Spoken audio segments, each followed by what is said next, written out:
She said, no one could have convinced me that day when I walked in that house and this lady was holding you and your brother. And she said, ma'am, I want you to promise me two things. And she said, what is it? She says, one, promise me that you won't separate them. She said, I want them raised together. I want them to know each other. I got pregnant while my husband was away in the war, and I can't keep them. Promise me that you won't separate them. She said, I promise I won't. I've never had children. I promise I won't separate them. And she said, promise me that you'll never tell them about who I am, because if my husband ever found out, he would kill me. She said, I promise. And she said that she gave them to us, and she kind of cried, and she was walking out the door, and she looked at my adopted mother. She said, remember, don't you separate them. She said, I swear to God, I won't separate them. I'll keep them together.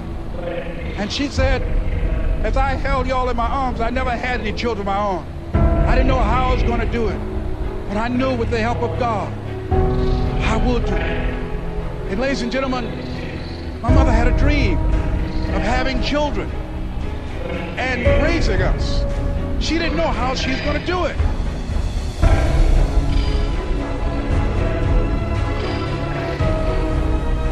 See, when I was in the 5th grade, I was identified as EMR, labeled educable mentally retarded. Put back from the 5th grade to the 4th grade. I failed again when I was in the 8th grade. I have no college training. And a man changed my life, and I'll never forget his name, Mr. Leroy Washington. He's in his 80s now, and he's blind from glaucoma, but he gave me a different vision of myself. I was in his class waiting on another student. He came in and said, young man, go to the board and work this problem out for me. I said, oh, sir, I can't do that. I said, why not? I said, I'm not one of your students. He said, look at me. Yes, sir.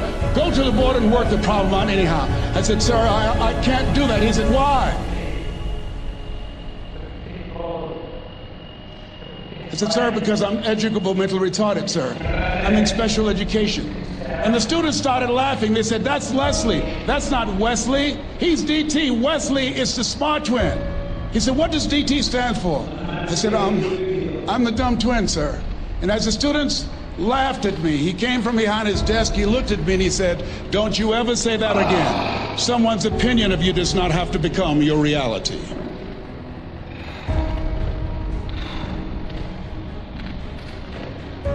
On one hand, I was humiliated, but on the other hand, I was liberated, because he looked at me with the eyes of Goethe, who said, look at a man the way that he is, he only becomes worse. But look at him as if he were what he could be, then he becomes what he should be. And so we developed a relationship.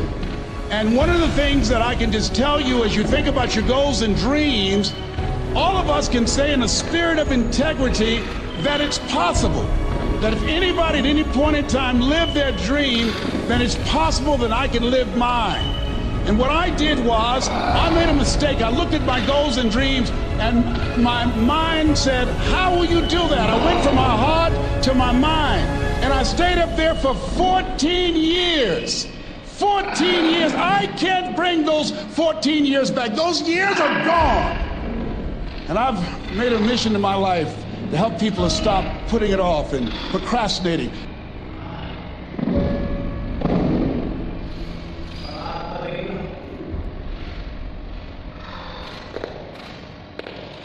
Here's what I want you to look at. There are winners, there are losers, and there are people who have not discovered how to win. And all they need is some coaching. All they need is some help and assistance, just a little support. All they need is some insight or a different strategy, a plan of action to make some adjustments that will open up the key to a whole new future for them, that will give them access to the unlimited power that they have within themselves. That's all that they need. So what I want you to do is think about something you want for you, that's real for you, that's important for you, that will give your life some special meaning and power. And I don't even want you to say, I can do that. I don't want you to assume that.